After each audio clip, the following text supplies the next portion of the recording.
పెట్టిందన్న పెట్టి జిల్ಲೆ ఏళ్ళ బలిపరవల్లి పెట్టిను నీకు నేను ಕೂಡ ಏಳ ಸಮೇತ ಆಸ್ಪತ್ರೆ ಸೇರಿದ ಅದಕ್ಕೆ ದಾರಿ ಹಾಕೊಂಡು ಏನು ತೋರಿದ ಪುಂಜನ ಆಫೀಸ್ಗೆ ನಮ್ಮ ಪಕ್ಕರಜ್ಜಿ ಕಂಪೌಂಡ್ ಉಲಾಯಪವರಜ್ಜಿ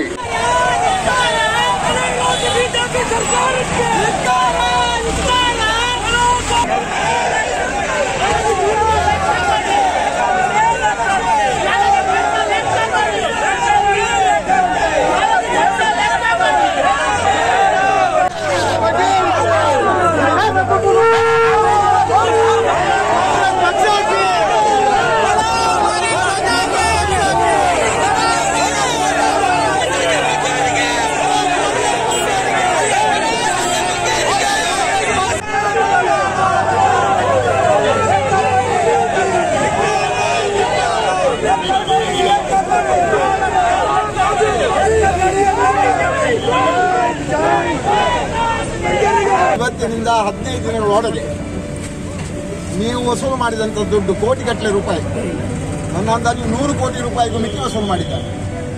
ಅಕ್ಕಿ ಸಾಮಗ್ರಿ ಎಲ್ಲದರ ಲೆಕ್ಕವನ್ನು ನೀವು ಕೊಡಬೇಕು. ತಹಶೀಲ್ದಾರಿಗೆ ಕೊಡಿ, DC ಕೊಡಿ, ಸರ್ಕಾರ ಕೊಡಿ, ಮುಖ್ಯಮಂತ್ರಿಗೆ ಕೊಡಿ, ಪತ್ರಿಕೆಗೆ ಕೊಡಿ. ನಾವು ಪತ್ರಿಕೆಯನ್ನು ಓದಿಸಿದ್ದು ನಮಗೆ ಸಮಾಧಾನ ಆಗಿದೆ.